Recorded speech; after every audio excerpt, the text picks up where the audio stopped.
2 sene buraya geldi, 2 sene de o başa Ahmet, sen bir yerine koyuyorsun. Öbürü geliyor mu?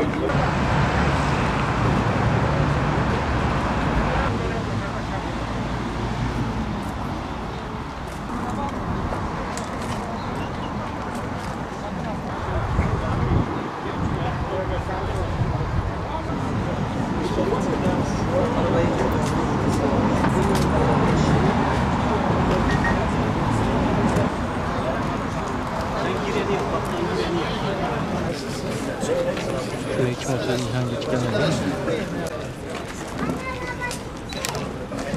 Buradayız. 6 Şubat depreminde etkilenen illerden bir tanesi de maalesef Malatya'mızdı.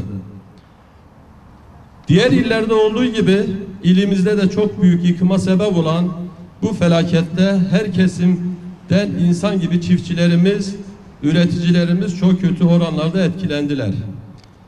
Bildiğiniz üzere hayvansal üretimde, özellikle süt üretiminde süreklilik esastır. Depremden sonra insanlar güvenli yerlere tahliye edilmiş, imkanı olanlar başka yerlere taşınmış, hayat olağan akışını tersine dönmüştür. Böylesi bir felakette en çok etkilenen sektörlerden bir tanesi de hayvancılık olmuştur. İşte bu zor zamanda Tarım ve Orman Bakanlığı, Valilik, Tarım ve Orman İl Müdürlüğü, Fırat Kalkınma Ajansı, Ticaret Borsası, Büyükşehir ve Merkez ilçe belediyelerinin destekleri ve Malatya İli Süt Üreticileri Birliği olarak bizlerin de altyapısı ve tecrübeleriyle depremin hemen ardından çalışmalara başlayarak süt toplama ve soğutma merkezleri kurmaya başladık. Biz Malatya Ticaret Borsası olarak her anlamda tarımda ve hayvancılıkta ve her alanda bu hizmetleri ve faaliyetleri de yürütmek için, destek olmak için elimizden gelen bütün gayreti gösteriyoruz. Bildiğiniz gibi Malatya aslında bir tarım kenti olmakla beraber de hayvancılıkta da bölgenin en önemli illerinden bir tanesi.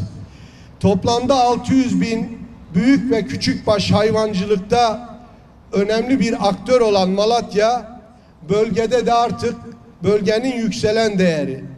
Bir taraftan etçil hayvan yetiştirmek için yoğun bir gayretle hayvancılık organize sanayi bölgesini kuran bir şehir, bir taraftan da süt hayvancılığıyla da özellikle son yıllarda pandemide hepimiz gördük ki insan hayatının sürdürülebilir en önemli faktörünün aslında tarım ve hayvancılık olduğunu dünya yeniden keşfetti. Burada Tarım İl Müdürümüze ve ekibine de ayrıca tarıma ve hayvancılığa gerek küçük başta, gerek büyük başta, gerek sütte, gerekse de kayısıda olsun her anlamda bakanlığımızın desteklerini yerele yansıttıkları için, valiliğimizin destekleriyle yetiştiricilerle buluşturdukları için teşekkür ediyoruz. Üretim yaparken üreticinin desteklenmesi kadar daha doğal bir şey yoktur. Ben bunu değerli belediye başkanlarımdan da bekliyorum. Değerli belediye başkanlarım, Malatya'nın nüfusunun %80'i tarımla iştigal ediyor. Burada yapacağınız yatırımlarda mutlaka tarımsal sulamalarda önümüzde bir kuraklık tehlikesi var. Tarımsal sulamalara daha önem verilmesi, bir damla suyumuzu boşa vermemek üzere hepinizden destek bekliyorum. Tarımda gelişmiş ülkelere baktığımızda gerçekten uzun vadeli planlamalar doğrultusunda çiftçiye ve tarıma çok büyük önemler verilmektedir. Bu kesimin çeşitli sübvansiyonlarla desteklendiğini görüyoruz. Çünkü tarım sektörü gerçekten ülkelerin ekonomik ve sosyal alanda belirlenen hedeflere ulaşılması bakımından ana üretim sektörü ve en stratejik sektör konumundadır. Sayın Valim, Malatya ilimiz 420 bin hektar tarım arazisi, 178 bin büyükbaş ve yaklaşık 380 bin küçükbaş hayvan varlığıyla çok önemli bir tarımsal potansiyele sahiptir. Bakanlık olarak ilimizde sadece direkt destek olarak yaklaşık 400 milyon TL direkt hesaplarına destek aktarılmaktadır. Bunun yanında yerelde bulunan DAP İdaresi, Kalkınma Ajansımız ve Büyükşehir Belediye Başkanlıklarımız, yerel belediye başkanlıklarımızın katkısıyla birçok proje uyguluyoruz ve bu kapsamda da bugüne kadar sadece 2024 yılı içerisinde 35 milyon bütçeli 19 proje hayata geçirdik. Bu projeler kapsamında 138 ton tohum, işte kurutma fileleri, sebze fidesi ve gerçekten milyonlar değerinde alet ekipman dağıtarak çiftçilerimizin hizmetine sunduk. Bugün de burada tarım sektörümüzü omuzlayan ve gerçekten tarım sektörümüzün en önemli aktörlerinden olan kadın çiftçilerimizin omuzlarındaki yükü bir nebze olsun hafifletmek, özellikle soğuk zincirde sütün toplanmasına altlık oluşturmak ve sütün sağlıklı ve hijyenik koşullarda toplanmasına katkı sunmak adına DAP idaremizce desteklenen DAP ile Battal Gazi Süt Hayvancılığı'nın geliştirilmesi projesi kapsamında 125 çiftçimize sağım makinesi, 10 çiftçimize de 500 litrelik soğutma tankı vereceğiz. Projemizin toplam bütçesi 2.900.000 TL olup bunun %70'i DAP idaremizde, yaklaşık 2 milyonu %30'u da çiftçilerimiz tarafından karşılanmaktadır. Yaklaşık 900.000 TL.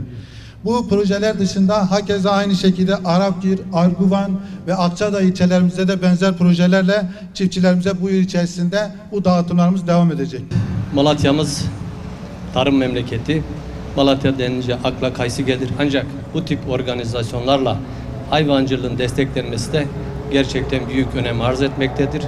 İnanıyoruz ki bu tip çalışmalar devam edecektir. Bizler de Battal Gazi Belediyesi olarak her türlü gücümüz nispetinde katkıyı sunmaya hazırız. İnşallah bu katkımızla da biz de bu deriz ki çorbada tuzumuz oldu.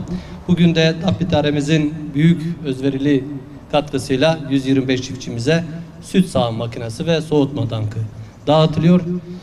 Diyeceğim, sütünüz bol olsun, bereketli olsun, programımız hayırlı olsun. Teşekkür ederim. Bölgenin temel geçim kaynağı olan tarım ve hayvancılıkta üretim ve katma değerin artırılması, modernizasyonun sağlanması ve sürdürülebilirliğin sağlanması bölge kalkınmasının temel gereklilikleridir. Bitkisel üretimde öncü olan Malatya'mızın hayvancılık alanında da hak ettiği yere gelmesine katkı sağlayacak bu proje ile soğuk zincirde muhafaza edilen süt katma değerli bir şekilde üretim sürecine dahil olacak ve böylelikle çiftçilerimiz zamandan tasarruf ederek daha fazla kazanç elde etme imkanı bulacaktır. Toplam tarım alanımız %39 sulanıyor. Bu müthiş bir rakam. Türkiye kıyaslamaları burada konuşacak değilim ama %39'u sulanabilir olmak gerçekten büyük fırsatlar demek. Dolayısıyla ürün desenini tekrar tartışmalıyız.